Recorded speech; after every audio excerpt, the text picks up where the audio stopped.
Disturbance नहीं। और ग्वालियर में 47 डिग्री टेम्परेचर था। उसके बाद जब पता चला कि हमारे किसान भाइयों की जमीन पर बहुत बड़ा जमीन घोटाला कुछ माफियाओं द्वारा, कुछ अधिकारियों की मिलीभगत द्वारा, कुछ नेताओं द्वारा हमारे गरीब किसान भाइयों की 2000 बीघे जमीन को हड़पने का प्रयास किया जा रहा है, तो हमने सारे प्रोग्राम रद्द करके आज उनकी आवाज उठाने के लिए आज इस डीएम कार्यालय पर आए हैं। मैं कहना चाहता हूं डीएम साहब, पूरे देश में सबसे ज्यादा आबादी किसानों की है और सबसे ज्यादा 70% जो किसान है वो गांव में रहता है। और यदि किसान की आंखों में आंसू है तो सरकार की सबसे बड़ी नाकामी लगती है। और यदि किसान ऐसी गर्मी में धरने पर बैठा है तो समझो कि आपकी कुर्सी खतरे में है। जिलाधिकारी महोदय केवल बिल्डरों के और उद्योगपतियों के जिलाधिकारी नहीं होते, आप उस अंतिम छोर पर रहने वाले गरीब व्यक्ति के, किसान मजदूर के भी जिलाधिकारी होते हैं। और जब न्याय के मंदिर में ऐसी सीट पर बैठकर आप केवल कुछ लोगों तक ही उनके जिलाधिकारी रह जाए तो आपको ऐसी कुर्सी पर बैठने का कोई हक नहीं है। हमारे किसान भाई आपके पास अपनी निवेदन लेके आते हैं। अच्छा, आप नहीं सुनोगे तो कौन सुनेगा? आप उनकी फरियाद नहीं सुनोगे तो कौन सुनेगा? अरे सुनने की तो दूर की बात, आप किसानों से बात ही करना पसंद नहीं कर सकते। आपको किसान के कपड़ों में से बदबू आती है। जो पार्टी के जनप्रतिनिधि आपसे मिलने आते हैं आपको वो उपद्रवी दिखाई देते हैं। मैं कहना चाहता हूं, अब लोकतंत्र है, राजतंत्र नहीं है, अब राजशाही नहीं है, अब जनता का शासन है। ये सुप्रीम कोर्ट है, ये जिलाधिकारी, ये सरकारें सब जनता के द्वारा है और जनता के लिए है, जनता के हितों के लिए है। यदि ये गरीब जनता इनकम टैक्स देती है, सेल टैक्स देती है, रोड टैक्स देती है, जीएसटी देती है, तब जाके हमारे अधिकारियों की तनख्वाह उससे मिलती है। आपका दायित्व है बिना धर्म, बिना जाति के जो संविधान ने हमें अधिकार दिए, उस हर गरीब की, उस फरियादी की बात को सुनना, उसका निस्तारण कराना, उसकी जांच कराना। डीएम साहब, आपके बस में जांच कराना नहीं है तो जांच हम कराएंगे इस मामले की। कौन कौन इसमें शामिल है, चाहे उसके लिए हमें भोपाल का घेराव करना पड़े। और दामोदर भाई तो भोपाल में प्रेस करेंगे, लेकिन तुम्हारा भाई दिल्ली में बैठकर मोदी जी के कान नीचे उस बड़ी प्रेस कॉन्फ्रेंस को संबोधित करेगा कि किसान भाइयों की एक जिलाधिकारी ने 2000 बीघे जमीन, क्योंकि हमारे जिलाधिकारी महोदय के तनख्वाह से काम नहीं चलता, उनकी जो सरकार तनख्वाह देती है उनके लिए पर्याप्त नहीं है, तो हम मोदी जी को बताएंगे कि आपके जिलाधिकारी कैसे सबका साथ, सबका विकास कर रहे हैं या सबका विनाश कर रहे हैं। अरे अभी तो हमने ग्वालियर में आंदोलन किया था, हमारे बारे में आप जान लो, ना हम झुकते हैं, ना बिकते हैं, ना रुकते हैं, ना गलत करने देते हैं, ना गलत करते हैं।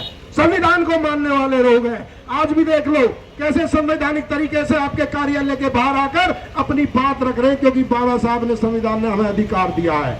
और माननीय काशीराम साहब ने भी कहा था, यदि सड़कें सुनी नहीं रहनी चाहिए, यदि विधानसभा में बैठे लोग, लोकसभा में बैठे लोग आपकी आवाज ना उठाएं, हमारी बात तो लोकसभा में भी उठेगी और सड़कों पर भी उठेगी, क्योंकि हमारे राष्ट्रीय अध्यक्ष एडवोकेट चंद्रशेखर आजाद जी देश की सबसे बड़ी पंचायत में, समझो यदि उन्होंने आपका नाम लेके इस जमीन की जांच के लिए लोकसभा के अंदर क्वेश्चन उठा दिया, तो फिर आपकी कुर्सी का क्या हाल होगा? फिर इन लोगों का क्या हाल होगा जो आपको ये घोटाले कर रहे हैं?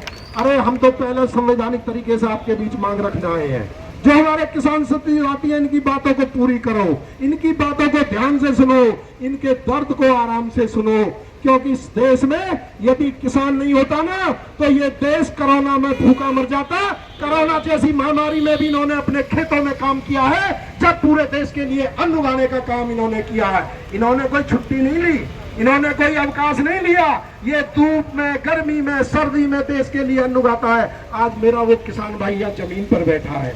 मैं कहना चाहता हूँ आपसे, यदि आपके जिलाधिकारी महोदय आपकी नहीं सुनेंगे तो ये भी इस जिले में नहीं रहेंगे, चाहे उसके लिए हमें भोपाल में बड़ी कॉल बुलानी पड़े, चाहे हमें राष्ट्रीय अध्यक्ष एडवोकेट चंद्रशेखर आजाद जी को आंदोलन में इस भिंड जिले में बुलाना पड़े और लोकसभा के अंदर भी हम आपकी इस मांग को मजबूती से उठाएंगे, क्योंकि गर्मी बहुत ज्यादा है, गर्मी बहुत ज्यादा है। मैं सम्मान करता हूं जवानों का और किसानों का, क्योंकि जवान भी किसान के ही बेटे हैं।